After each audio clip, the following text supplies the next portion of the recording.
Hello, everyone. Nathaniel Gavronsky here, and I am in Philadelphia, Pennsylvania. I am the city that gave birth to liberty.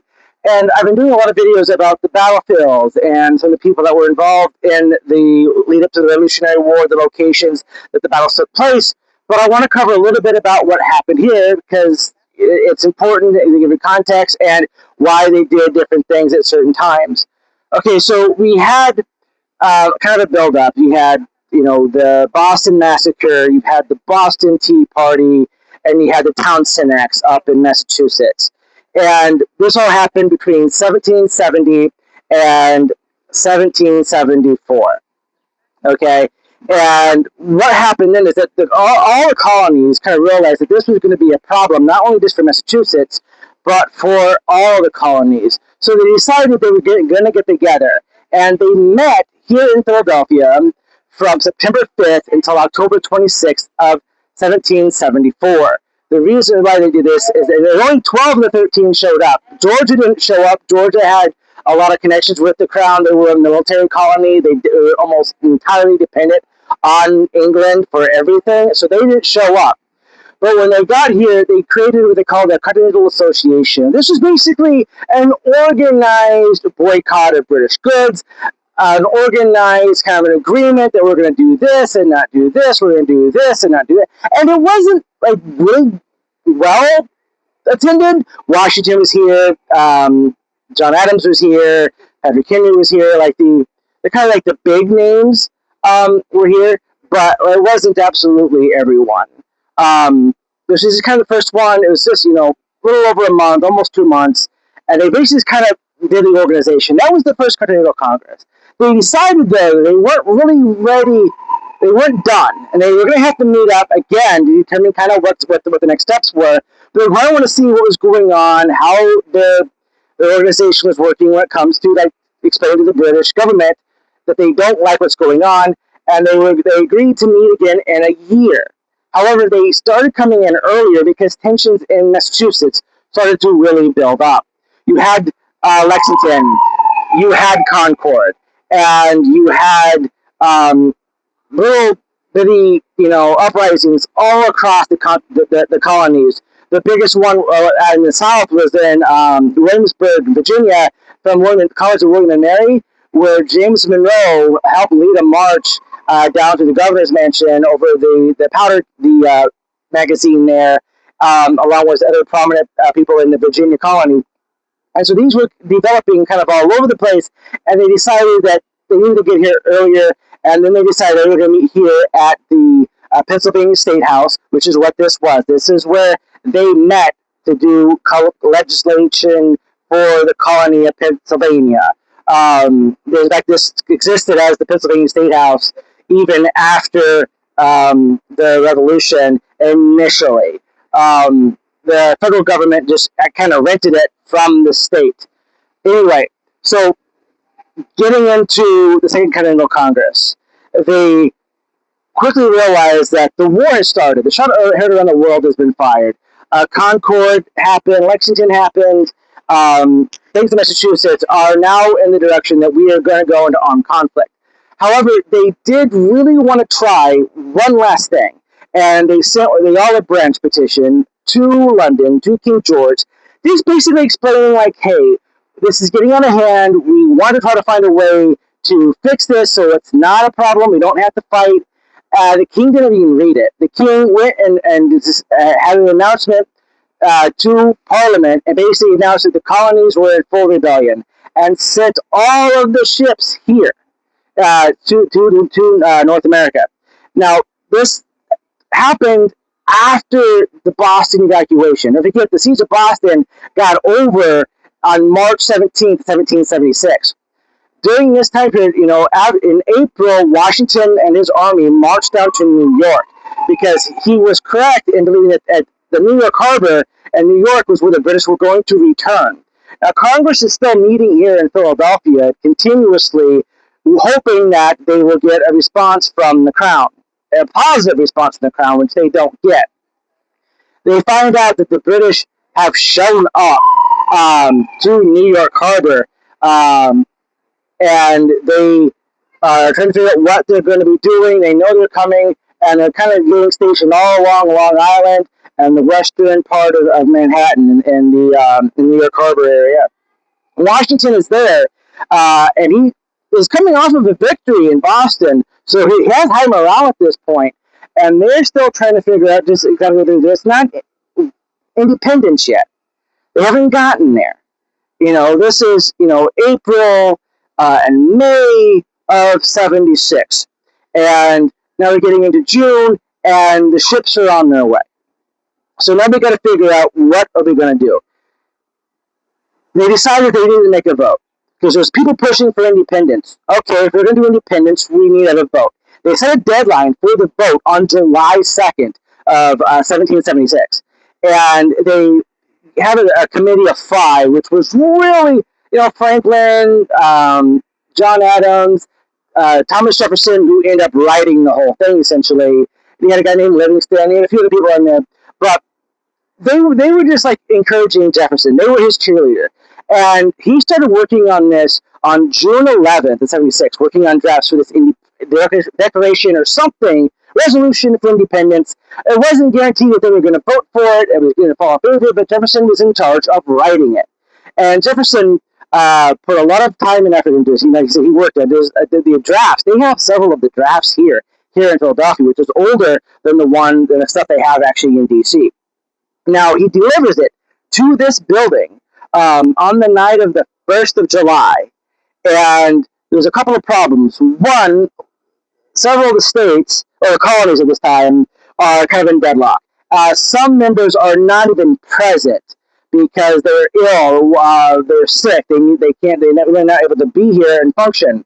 Well, the vote's coming up, and 2 states in particular are important, Delaware and Pennsylvania.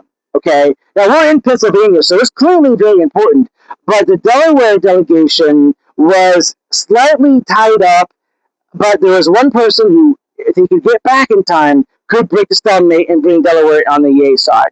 Don't forget, this vote had to be unanimous. That was an agreement. It had to be unanimous, which means no votes in the negative. Now, the Pennsylvania delegation had several people that were in favor of it, but just a few more that were not in favor of it. So what they ended up doing is the 2 people that were not in favor of it, they're hard-nosed, they didn't show up on the 2nd.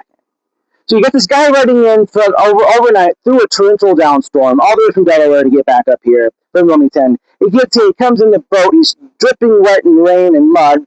He votes in the affirmative. And because 2 of the delegates from Pennsylvania aren't there, it allows Pennsylvania, I think it's a 4-3 in favor of independence. So they vote, they'd agree.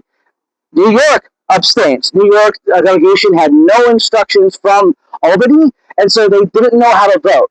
They didn't really know what they were going to do at all. They had no instructions, so they abstained and abstained and abstained on every single vote.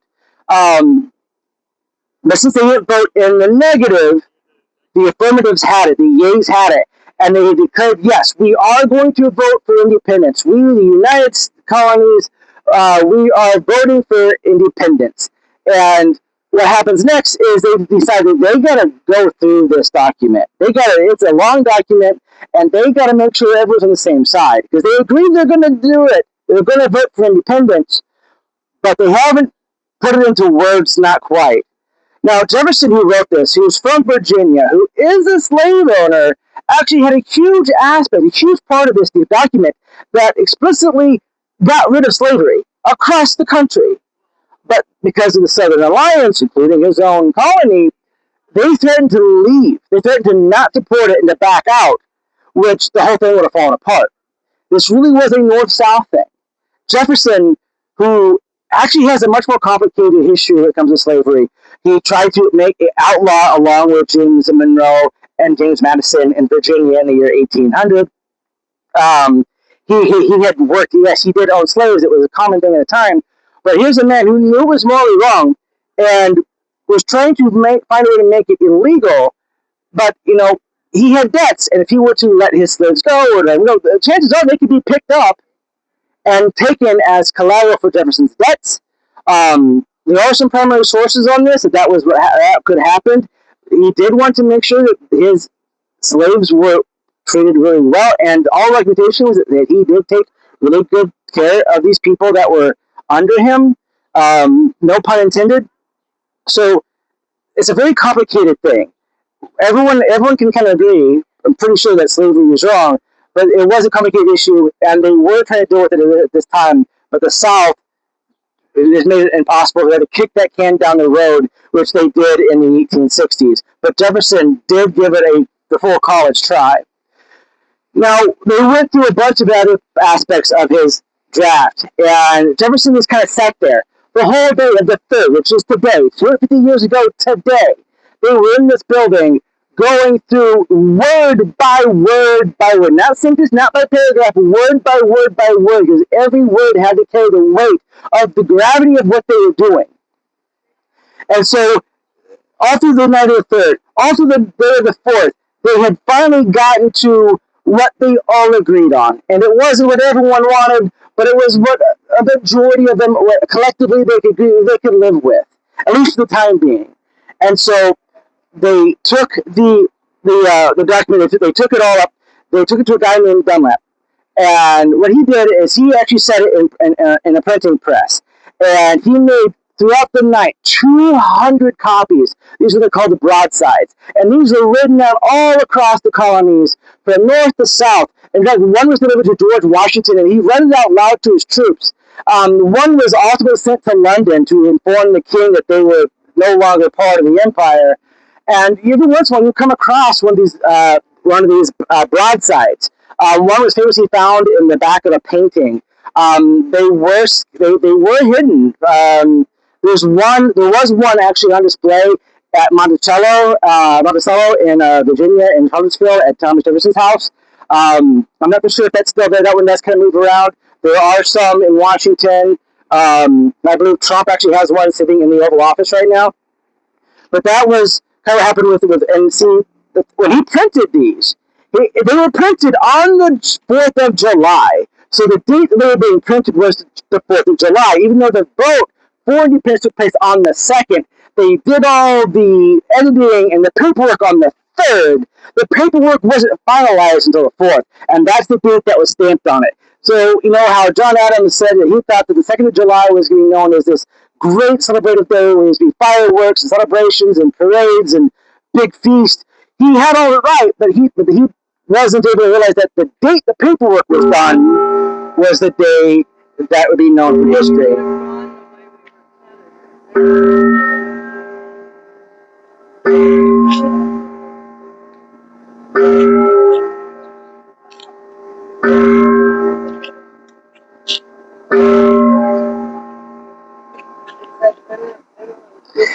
Something like that, you just gotta let go play, right? So, everyone, I hope I was able to catch you up on what was going on from 1774 up until 1776 here in Philadelphia. I will continue to do a little bit more videos on this building and what happened inside of it, and maybe get an approval to do some videos inside of it. But I just kind of want to give you a catch up to what was going on from 1774 up to 1776 here in Philadelphia. A quick rundown. I'll do more in detail things on some of the members, but this is kind of like we're doing a history video at the time and date of the history, 250 years since the date. And so this is the day, really not the 2nd or the 4th. Today is the day they were actually conscripting and manipulating and molding and crafting the Declaration of Independence. Not into a draft, into the final product.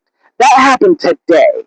It was printed on the 4th, voted on the 2nd, but the actual creation, the final product, was really put into motion on the 3rd of July. And that's why I wanted to be here about this time of day, on the 3rd of July, 2026, 250 years ago to the day and time and location.